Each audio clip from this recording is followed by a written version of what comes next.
पश्चिम Asia का माहौल और ख़राब हो सकता है।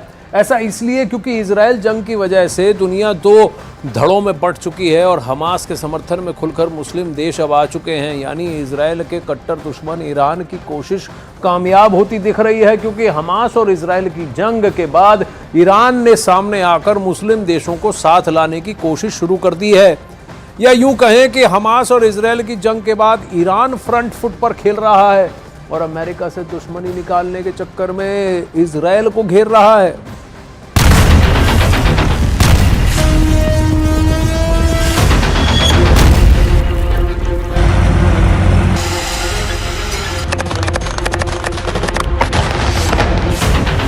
गाजा पर लगातार बम बरस रहे हैं।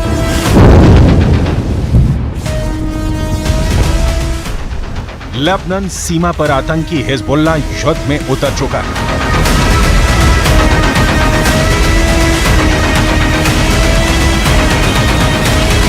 यमन के हूथी विद्रोही भी इजरायल पर लगातार मिसाइल से हमला कर रहे हैं, लेकिन इस सब के बीच इजरायल को घेरने को लेकर ऐसा प्लान तैयार हो चुका है जिसे किसी ने नहीं सोचा था।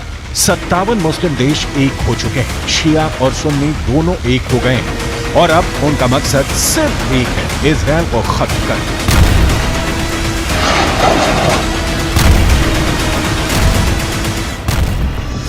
इजरायल हमास जंग ने दुनिया को दो खेमों में बांट दिया है, या यूं कहें कि साफ नजर आने लगा है कि कौन फिलिस्तीन की तरफ है और कौन इजरायल की तरफ।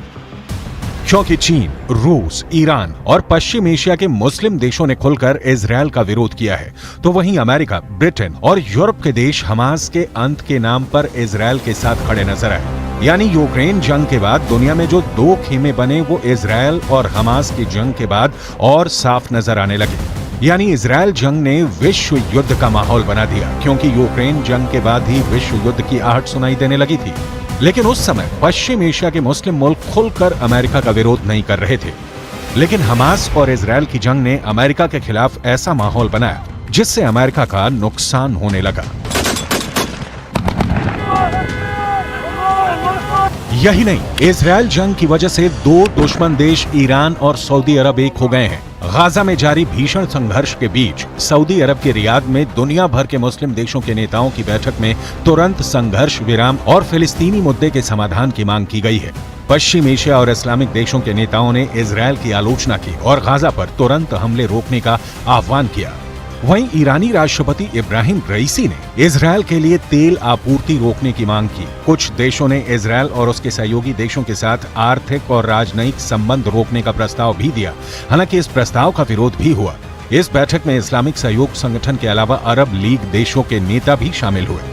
यही नहीं, लेबनान की राजधानी बेरूत में हमास के नेता ओसामा हमदन ने अमेरिका पर बड़ा आरोप लगाया और गाजा में लोगों के नरसंहार के लिए राष्ट्रपति बाइडेन और इजरायल के प्रधानमंत्री बेंजामिन नेतन्याहू को जिम्मेदार ठहरा दिया।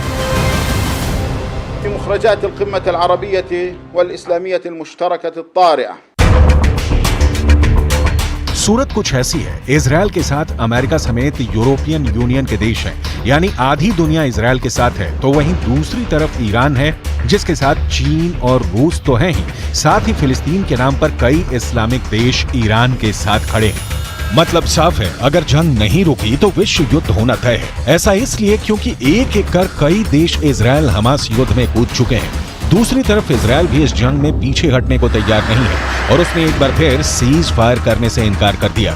यानी इजरायल की तेवर साफ है, वो ऐसे किसी भी देश को बख्शने के मूड में नहीं है जो उन पर हमला करेगा। फिर चाहे वो फिलिस्तीन हो, जॉर्डन हो, लेबनान हो, सीरिया हो या ईरान और तुर्की, किसी ने भी अगर इजरायल पर हमला किया तो इजरायल पलटवार करने में देरी नहीं करेगा।